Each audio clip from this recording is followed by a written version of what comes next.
I'm Hayley. I'm Elliot. And we're about to review Survivalismo, directed by Jose Pedro Lopez, which is a short movie that will be screened at the Abattoir Horror Festival this week, so be there.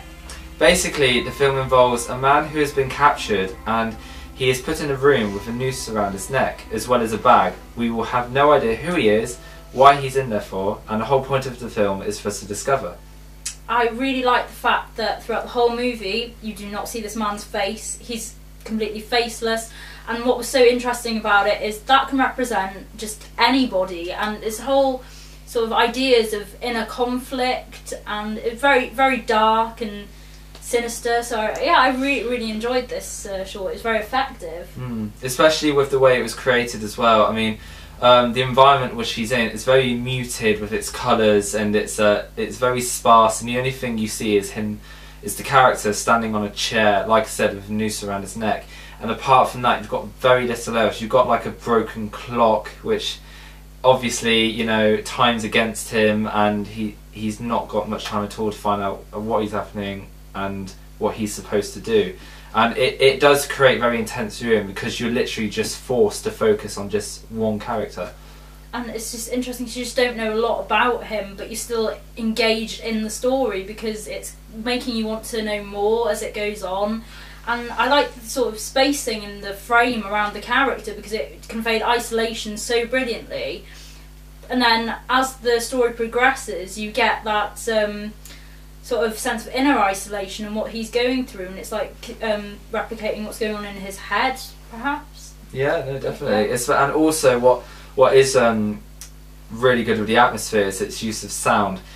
You've got constant tickling of the clock, adding pressure. You've got other mysterious sounds such as like steam blowing and other little creaks and bangs that literally is just, it adds to a sense of disorientation and confusion that the character is dealing with, and it's literally a case of he has no idea what's happening to him, and it's all about his instinct and how he copes with the situation.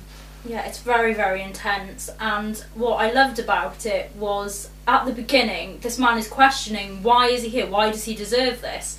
And then as the plot progresses, he suddenly says, I know why I deserve this. I won't reveal too much here, but he has committed some sort of indecencies, I suppose I'd describe it as, personally in his life. And it's interesting for once in a horror movie that you've got a character who feels that they deserve what they're getting done to them. It was very, very surreal, but I thought it was very clever as well. Because the last time I've seen a horror that does that, where the protagonist actually genuinely feels guilty for stuff he's done in the past, it's the only one I feel that I remember is Audition.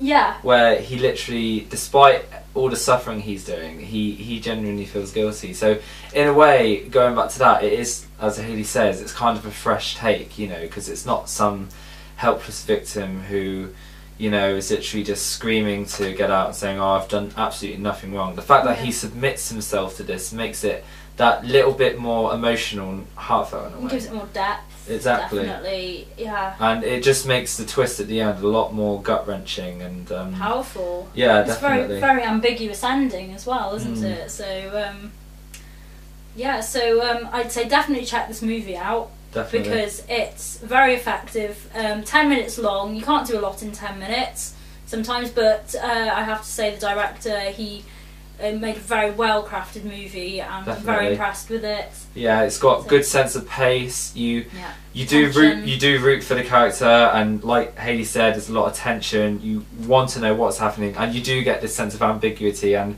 mystery, and you want to find out what happens, and by the end of it you will be satisfied, but it's still left asking questions about it. So and definitely check this movie out at Abattoir this week. We'll be there, so hope to see you there.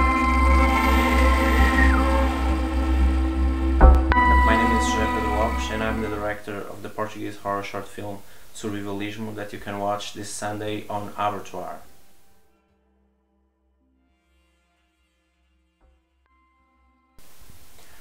With Survivalismo we wanted to take the torture horror genre of films such as Saw and Buried and try to give it an experimental spin where instead of having graphical violence we would have a more psychological approach.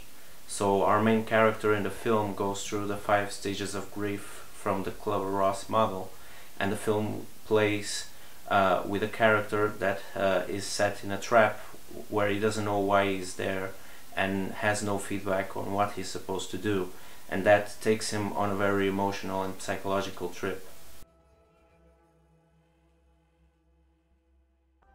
The Bag in the Head was a difficult choice because it really hides the acting, but our idea was not to explore too much the suffering and pain that usually someone is in this situation, and really focus on the feelings of the character. And also, we really didn't want the audience to have an idea of who the protagonist was, so you never know if he's a good looking person or not, and you can't read his face, so you really have to trust what he says. And that's kind of how the narrative of the film works. You either believe him or not, and well, and reality really isn't what it appears to be.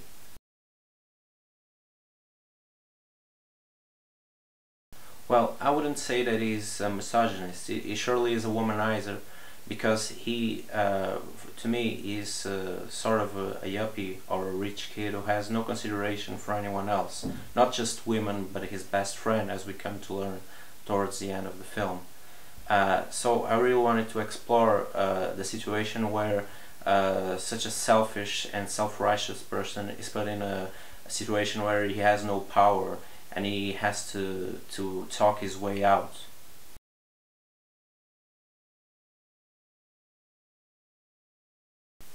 Survivalismo was shot in 2 days in Oporto, Portugal.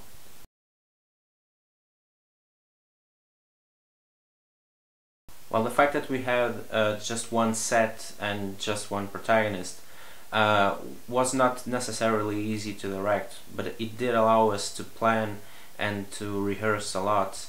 So when we got to film, it was everything ready. So that made it an easy shoot.